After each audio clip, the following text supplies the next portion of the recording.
I would like to start out with some wise words from someone that I know, Junior Past Rainbow Dad of Kent Assembly, Tom Christie. He said something at his last meeting as Rainbow Dad that I believe everyone should be privileged enough to hear. He said, and I quote, "Most people in their life as they go through sometimes wonder, have I done anything that's bigger than me?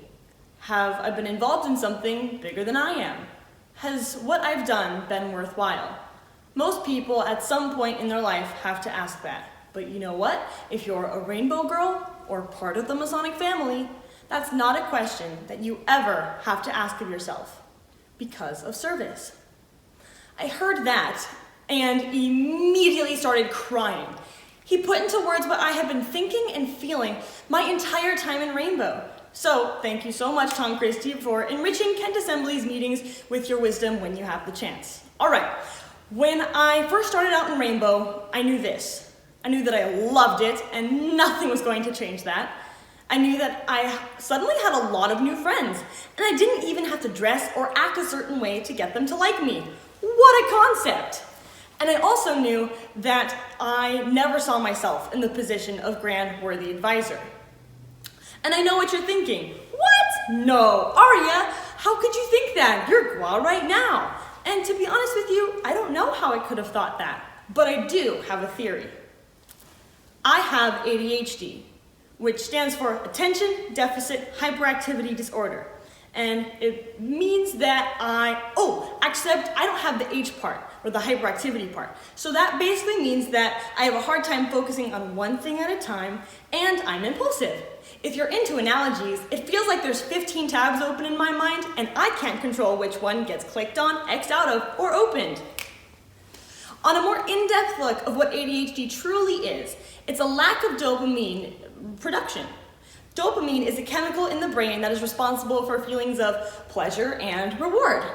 And it allows people to regulate their emotions and be motivated to achieve specific rewards. So yeah, ADHD people just don't have that.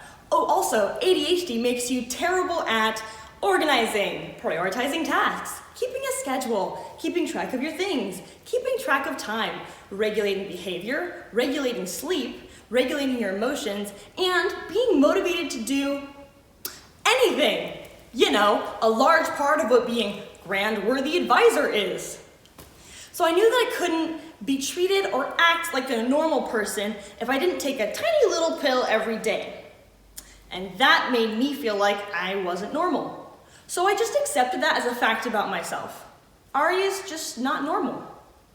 But what was unclear to me at the time is that it wasn't my fault. I didn't mean to be inattentive or impulsive or come off as irresponsible or lazy or be inconsiderate of people's time by showing up late or turning in things late. But I was, and so I labeled myself as such. I did so because I was constantly comparing myself to others in my unconscious mind, meaning that I was completely unaware that I was even doing it at all. And I think that's why I never saw myself as Grand Worthy Advisor. I was always comparing myself to all these other Grand Worthy Advisors who had plenty of dopamine production. And I was thinking, I'm not good enough. I'm not responsible enough, organized enough, or reliable enough, and I can't work as hard as they can to meet the expectation of Grand Worthy Advisor. But you're all here right now, so I guess that wasn't true. I used to think that there was a certain type of person that could be Grand Worthy Advisor. But something that has taken me a long time to realize is that people can rise to the occasion and impress themselves and those around them. But here's the thing. I didn't need to have ADHD in order to label myself as something negative. Meaning, you don't need to have a mental disability in order to feel, think, and talk bad about yourself. Everyone labels themselves as something. Whether you realize it or not, you have labeled yourself as something. And chances are that when the moment for opportunity comes, all those negative labels that you've given yourself will resurface and try to pull you down into the depths of doubt. And girls sometimes doubt. I used to be the kind of person that was like, really? People don't believe in themselves? People compare themselves to others? What? And Honestly, if I heard this speech 2 years ago or earlier, I would have said, this speech does not apply to me. So I'm hoping to enlighten some of you today.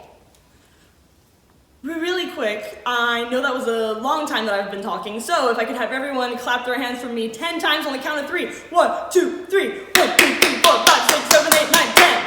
Amazing! Now that I've re-gotten your attention and woken a few of you up, welcome to the end of my speech. If you zoned out during the speech, that's okay, so did I. But here are the 4 things I want to leave you with. Number 1, by being a part of Rainbow, you are a part of something so much bigger than you will ever realize.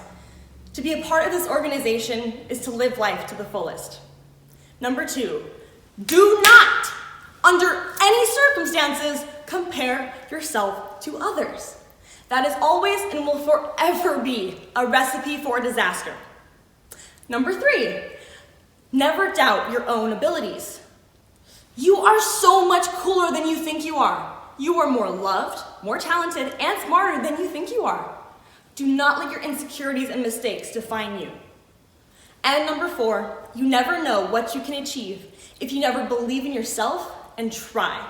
If I didn't believe in myself and try, I would not be standing up here before all of you today, giving you this amazing advice.